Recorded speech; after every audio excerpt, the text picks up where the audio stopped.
Raju-raju ta. Wah. Wong ngono ae jangger mali kaitane rek. Wah. Kok tabuhi janggeran nang aku mancal kon ngono ta. Wong ngatasi jula-juli ayo. Rungokno.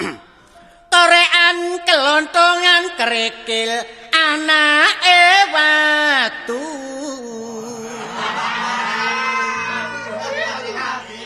Kelepekan keloyongan sing dipikir dadak wis duwe putu.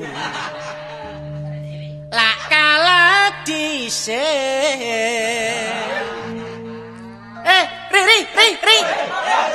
Ayo mulih nang Gunung Sari.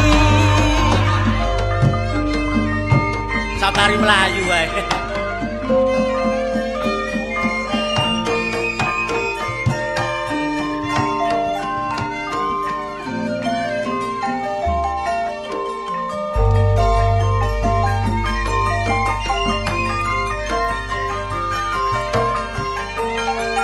Surabaya kampung 100 kaliana santen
ojo keren jaluk dipegat jange dipegat eman lemune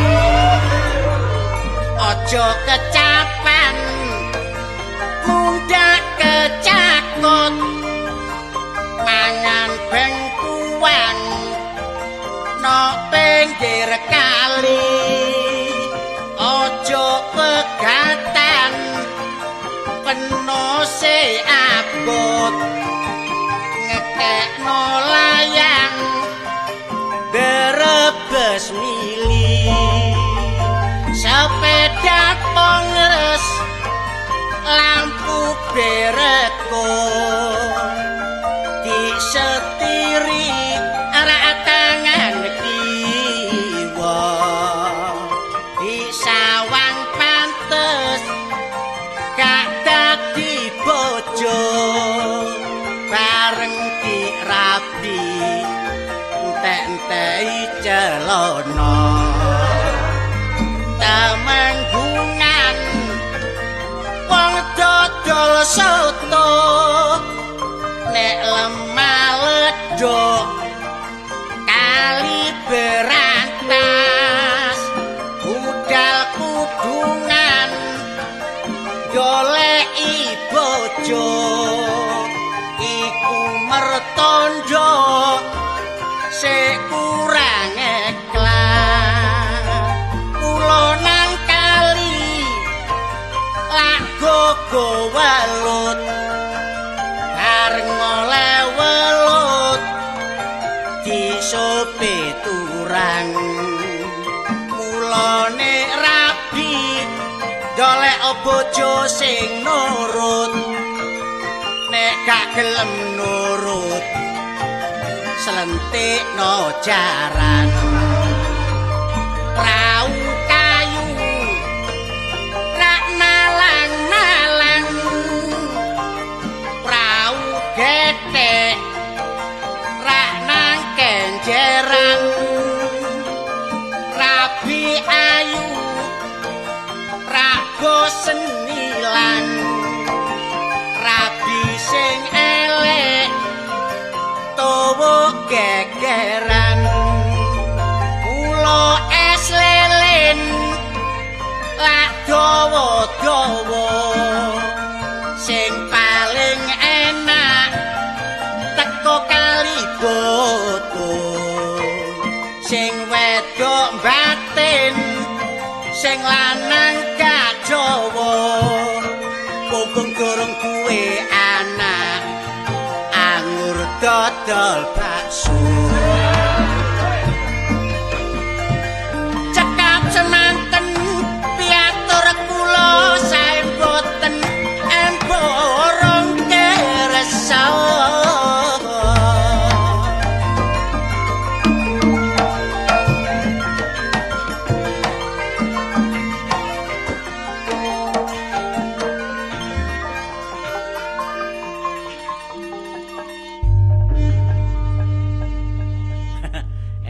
hitungan kuno ae. Gak apa-apa sing penting kan isine. Isine ya beton. Tapi ambakno nyambut gawe ngene ae iso ngegekno omah bojo. Adik omahku tak bangun omah gedhong. Adik ngarepe pinggir embong. Ngadepe ngadep ngulon. Ngarep tak gantungi gong. Sing nabuh irunge kaya buta terong. Tapi tepak aku bangun omah iki biyen iku asale omah perkampungan biasa. Bareng aku bangun omah saiki dijembarno embonge. Saiki termasuk kelas jalane. Kelas 1A. Termasuk nomor 1. Tapi wong nyambut gawe sembarang iku pancene teko rejeki. Ana paribasane nyambut gawe direwangi udan kaudanan, panas kepanasan, gak mengenal payah, agak mengenal susah. Lho ya ewo semono sik durung oleh penggawean, durung oleh rejeki ya ana. Tapi kenyataane kancaku nyambut gawe sak kere iso nyukupi syarat hidup rumah tangga. Kenyataane kancaku cak misdi. Nyambut gawe durung ana sak wulan del tuku TV. Terus kancaku cak kalim iku nyambut gawe durung ana 2 wulan del tuku sepeda motor. Nah masih kancaku dhewe iki. Kancaku sing arane Kaca iku. Nyambut gawe durung ana sak minggu del sabuke pedhot. Akan ngombe toa. Gak maido nyambut gawe ana sing ngene ana sing ngono ngarani wong. Sing penting iki mosok kok arep-arep kanca ae aku. Mesti kok arep-arep kanca ae. Gak tau nang arep-arep pacar. Sing penting apel iki. Kaya arek enom ae apel. Putune wis loro ya apel. Lho, siapa iki? Aku panas-panas rono kancane. Oh, gede kok suarane. Sing arep nang aku sing wedok iki. Mbak, badhe tindak pundi, Mbak? Kula to? Nggih. Badhe arisan. Lon? Arisan. Arisan? Nggih. Arisan apa? Panci napa? Arisan duit kok arisan Oh, duit. apa? Asal nomor pinten sampean? Nggih, duka ora ngerti kok. Oh, derek ngerti. Sampean kok ten mriki to? Nggih, ngrekaman iki. Omong ditakoni kok malah le nyaur iki werna-werna lho. Nggih, wong werna-werna kuwi kathah wernane kok. Ning kula seneng kok ketemu kali sampean. Seneng? Nggih. Aduh. Wong kok oleh jemenakne. Kula nyumenakaken nggih. Dasar wong iki. Ganteng. Nek gantenge niku dereng kantenan. Dereng kantenan nggih. Tapi nek fotone ganteng nggih. Rada manis. Manis nggih. Manis. Nggih wong akan gula. Lho mboten ngoten, tegese iki sedep. Sedep. Turune campur bumbu. Dhuwur kira dhuwur, cendhek ora cendhek. Nek diwarke wong sing dhuwur-dhuwur nika ya ora ketok nek ndhek. Nggih, nggih, bener. Nggih. Nek diwarke wong sing cendhek ora ketok nek dhuwur. Nggih, saya ceblok kepalang. Wong oleh gagah. Gagah wis eno. Blengah-blengah kaya pedet.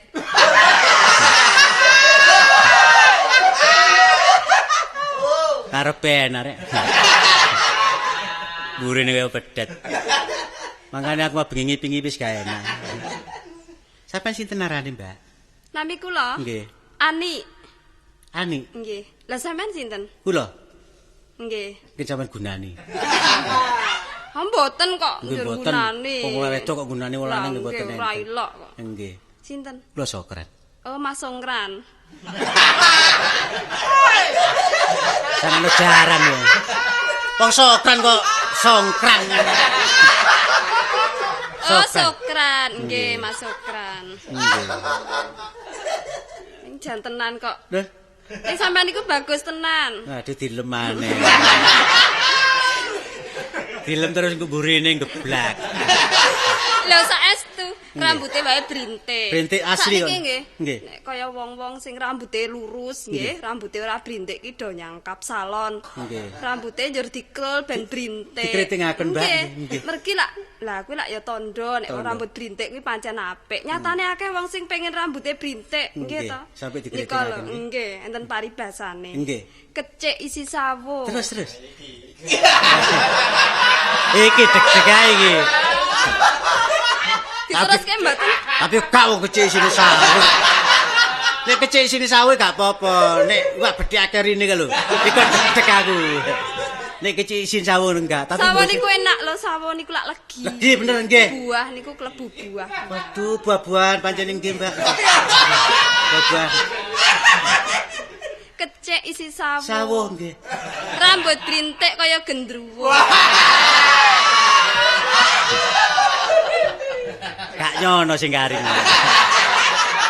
Sangkane wak bedhe ku mangkon. Nek Gundurwo pun ati oleh kasah Basma. Basmane duwe anake. Badhe arisan ya? Nggih. Kok teraken? Tenan apa? Nggih, gonceng nggih. Sing goceng sinten? Kula gonceng sampean. Nggih lumrah iki ya wong wedok ki gonceng ngoten. Kula mboten beto sepeda. Men beto? Wis mlaku wae. Mlaku nggih. Nggih. Padang bulan. Lah, itu. Niki padang bulan apa? Niki lampu. Niki lampu nih.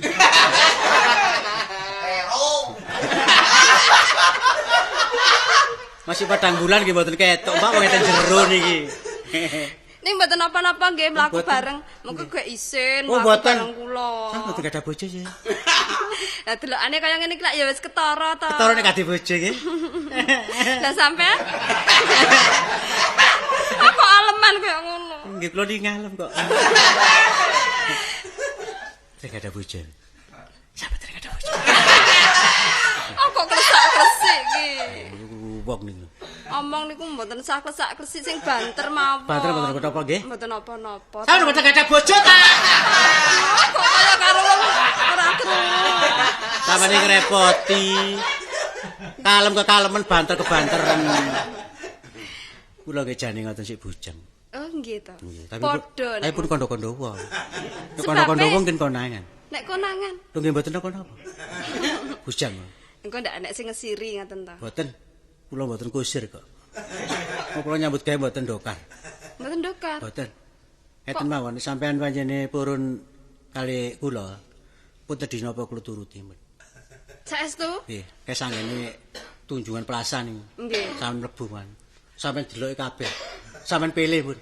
Milih-milih. Nggih, sampeyan Mang milih. tukokke. Nun, Mang tukokke. milih tok. Oh, kok milih tok ya akeh. Nggih sampeyan tunggale. pilih, tapi pun sing larang-larang sing murah mawon. Sampeyan tedi dom bundel. Kok Peniti. dom bundel niku nggih ngedomi sampean niku napa? Kaitane dom bundel. Suwe silak tukono kalung. Oh, nggih. Kalung sampeyan coplok mawon. Keciliken. Oh, keciliken nggih. Keciliken niku sak monten. Sampeyan coplok gawaken kula. Kula dole. Lho. Tak kira ki nek arep ditukokke sing luwih gedhe. Ha nggih, kula dol kula urupaken sing gedhe. Oh. Tapi nek oleh arisan. Oh. Arisan duit sampean nek medal kok tumbas. Lah kok dhuwit kula iki jenenge lak ya ming nukokke. Aduh ngalem rek. Aku nek ketok wedok ngalem ini ngantuk. Kok ngantuk ki. Wah, gayeng rek. Pak, Senenge atiku. Wah, iki lho, Pak. Pak, Glembok kowe. Ngono gaweanmu. Wah, kepedhuk cakil. Iya, Napa, Pak? gak tau mangan. Nate Pak wong mangan kok mboten nate. Nek wong itu arep arisan kok glembok. Kalung sakmene keciliken. Ajenge kula gedhe. Arep gedhekno terus iki pok dol pok pangan ngono. Lho kula tumbasaken malih. Tumbaske iki apamu? Niki kanca. Apamu? Pak, Apamu? wodo pe metu karo. Pak iki lho Pak aku mau digusur. Bapak kowe yo ngladeni. Mangke gladeni. Pringisan. Pringisan padane anake sapa? Wis. Loh, Tak senenane dhewe bojoku iki. lho bojo sampean? Wis aja ngawur. Loh, Lho lho apa? sakakno Aku anak. panggep tontonan kok lho. Sakaken anak. Anak Lah kok tuwane nemen sing anak. titenono. Nggih, nggih. Kena apa si lanang tuwa kok sing wedok Nom. ayu nom. Nggih. Si lanang sugih. Oh, sugih. Lho montorke Sapa papat. sugih? Montore papat nggih, Mbak. Papat montorku. Sing endi to Pak? Montor Lah endi sing to Pak? tak umbah bendina kan. Lho, bagian ngumbah motor. Papat. Nggih papat ae montore jeragan. Lho lah ya tapi papat ya nduk ya. Lho papat yo ngeten pun ngeten ta. Lah iya. Oh, niku direkam yo mboten ketok. Lho kowe iku wis tak dudu. Oh, nggih, nggih. Nggih. Niki bojo sampean. Nggih, Pak. Wis seru kok. Nggih, nek bojo sampean nggih sepunten sing kathah. Ayo seru. Nggih. Roh. Lho wis seru. Semerapan. Aku mejane ya wis kandha lho Pak. Ning aku dijarak ki karo ki. Nggih. Jane pun Lho, kandha Bos, nek Ita. ada bojo. Kowe dijarak karo iki. Nggih. Terus Terus nyapa kowe kok manggon nang kene Lah apa? ribet ae. Nek gak gelem lak nyengke. Pis. Pis. Lah aku ya mesake Pak timbang ra nek kancane tak kancani. Oh iya, Nduk. Mboten napa-napa kok. Nah anu radenono pisan, Mbak. Nggih, mangan Gak diladeni. apa-apa aku gak apa. Ngombe diladeni mboten napa-napa, Mbak. Nggih. Lah iki guyono. Saiki. Guyono nak ping tugel gulumu kowe. Kok ngono kok terus ngancam ki yo. Wong warane mboten kenal nggih, mboten napa-napa sih, Pak. Sampeyan nek kapan gak ada Aku ya ini ki lho ngantemi wong ya ini. tapi ngantome nggih mboten lara, Pak. Jane niki bojo sampean nggih, sampean sukani tulisan. Wis duwe bojo. Oh digawe peneng. Ben melet ya. Mboten ngoten, lha kula mboten sempat enggak ada bojo. Kowe takoni piye? Kula keluar takon ngeten. Sampeyan mboten ada Aku gak takon kowe. Piye kowe ditakon piye? Ayo ditakoni ngene, Pak. Lah sampean niku napa ampun ndek bojo? Nah, kowe Lah delokane lak nggih ketara. ketara. Muni ngono, Pak. Mergo kowe pucet mesti ndek bojo. Udah kowe iso titen iki pucet. Lah niki enten jero mboten ero. Lho, kok ora ro piye? Lah mboten ero pucet gawe mboten ero. Angger titen nanggep latane pucet ndek bojo. Oh ngoten nggih. Ning ora kok, Pak. Piye? Malah dikira aku kira ndek bojo ki, Ah Pak. ngoten. Dikira mboten ada bojo. Dadi ini kene ngero. Nggih kula sing ngira. Mboten ada bojo. Ora sak ora paham kowe nyawang wong. Ngero ta kowe iki? Ngero kowe. Dikira bojo. Ngero ta kowe. Ngero ta, Pak? Lah ya ngero. Ngira, Oh ngira. ngero. Tak sik ngero kowe. Ngira. Lah Tujuan sampean lan apa? lho kok tujuan sampeyan lan apa? Aku ki golek bojoku. Lah kok sampean goleki minggat ah? Ora minggat. Lah Ning blonjo. pasar suwe arep arisan kok ora mulai-mulai. Kok begal ya? Kok kula mboten bajak kok begal. Ketara rambutmu kuwi. Ha iki titikane, Nduk. Piye ta, Angger Pak? rambut ngadeg ni arep mlaku rambute iki. Arep mlaku. Sing mlaku niku wonge, Pak. Oh, dudu rambute. Boten.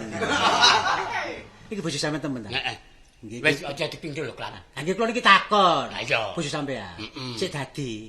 Wis dadi. Kula nggih mboten napa-napa san dadekaken pun nanti pegatan, Pak. Rabi sepisan dadi selawasi. Lho, ora aku arep megat iki ora tekan atiku. Nggih. Mergo potongane sing angel. Potongane ayu lah kelek lanangan, Pak. Geman megate. Iya ta, Oh, Pak. sorry, Pak, sorry. Iya. Kelek lanangan. Dadi aku kelek ta, Nduk. Ah iya, tegese iki ora Lah yo aku tak tapuk kene lah yo. Ah nyatane yo Aku ki ngono, bojomu. Pak. Wis senajan elek, Mbak, wong niku diarani bojo. Nggih. Kandhane. Sampeyan kudu nurut. Kena kena penasihat. Ah, sampeyan kula kayak penasehat. Nggih. Nggih niku penasehat. Penerangan. Nduk saiki ayo bali ayo. Ayo mrene wis. Sida ta, Pak iki? Eh? Sida. Iya anu awake dhewe arep Arep ramar arisan. gitu. Kok arisan? Ayo melek aku, Dik. Kok ngerti kon. Lho kok melu arep bali Lah nggih kok. melek karo bapak ini ngan bojone. Ayo. Bapak. Ayo, ayo. Lah apa lho yo sul. Ibu, iki nyeluk ibu apa, Mak? Yung. Mami.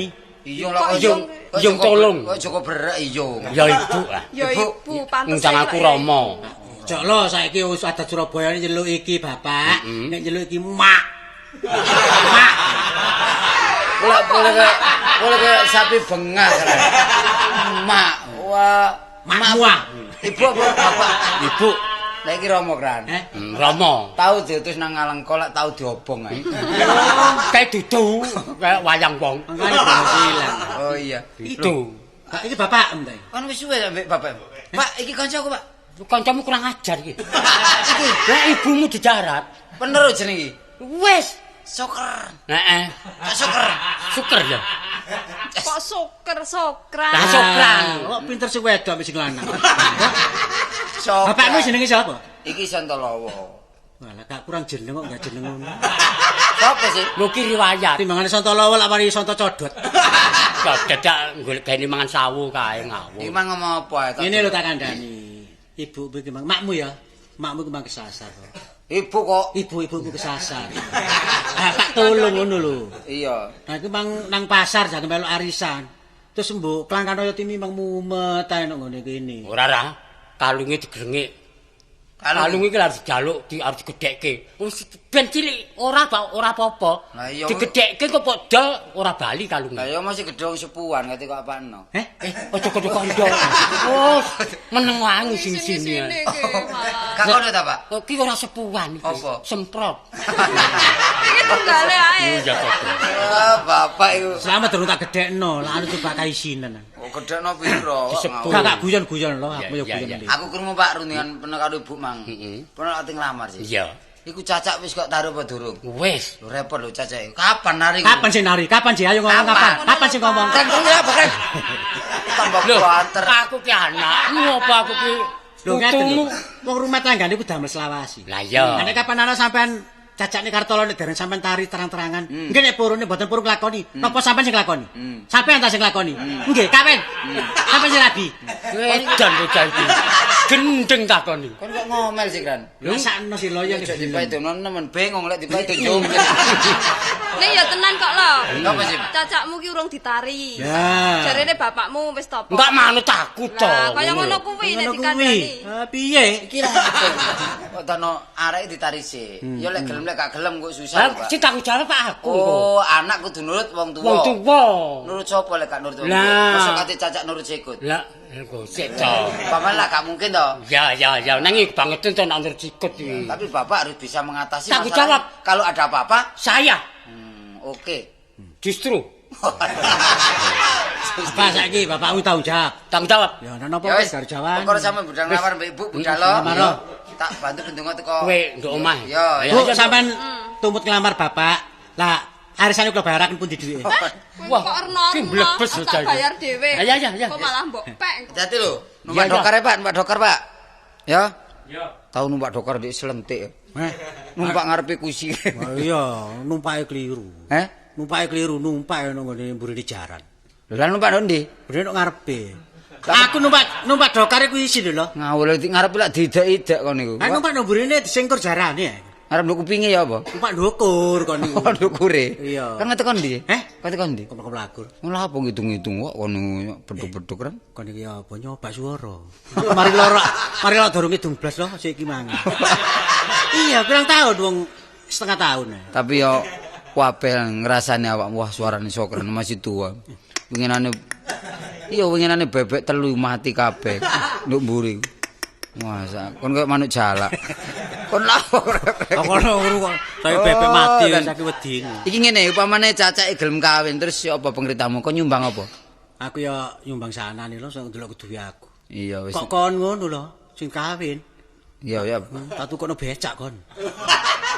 Tak tukokno lho. Iku dhuwit sapa? Heh? Dhuwit sapa? Duwe ibumu arisan mana? Kok kon ate nukono becak kanca krungu duwe gawe alasan loro sing ngono. Saiki gane cacakmu ya nyumbang apa sing enak? Ya pikirin sak Saiki durunge. cacakmu senengane apa ngono? Lah aku seniman, lek cacake gak sepiro. Cacake lek senengane lak ngluyur ae. Oh iya disumbang anu. Apa? Sepeda pancal lho gawe ngluyur terus. Cek ngluyur terus. Iya. Lah gak mandek-mandek ngawur ae. Wah, dadi sumbangan apa?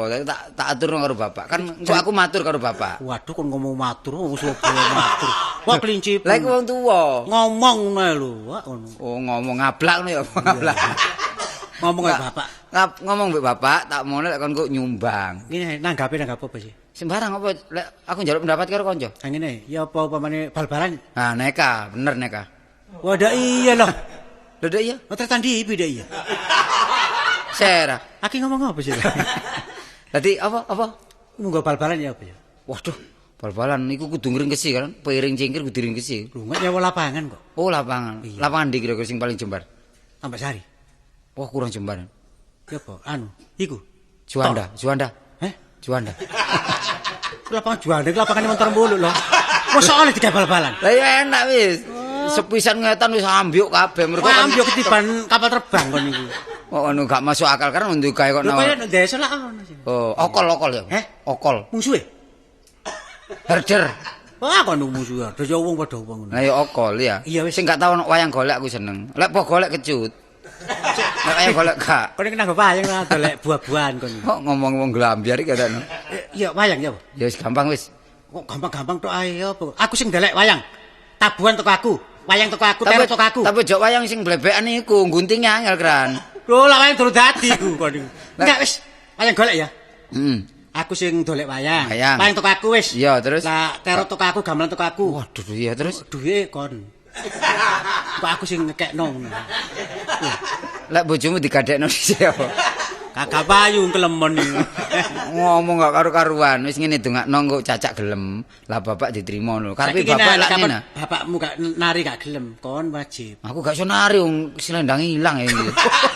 Kon ora tari-tarian kon iki. Lah nari sing ndi? Ya cacakmu. Lah aku nari cacak ya gak mungkin wong bapak gak ngatasi lah. Aku mana ngental loh. Ya cacakmu ya gak iso menari waduh. Cacak gak karuan tenagane kan. Kadang-kadang. Kok gak tenagane ya? Iku lho jare wong biyen ku lek anu. Iya wong biyen. Iya. Wale kok gak karuan tenagane.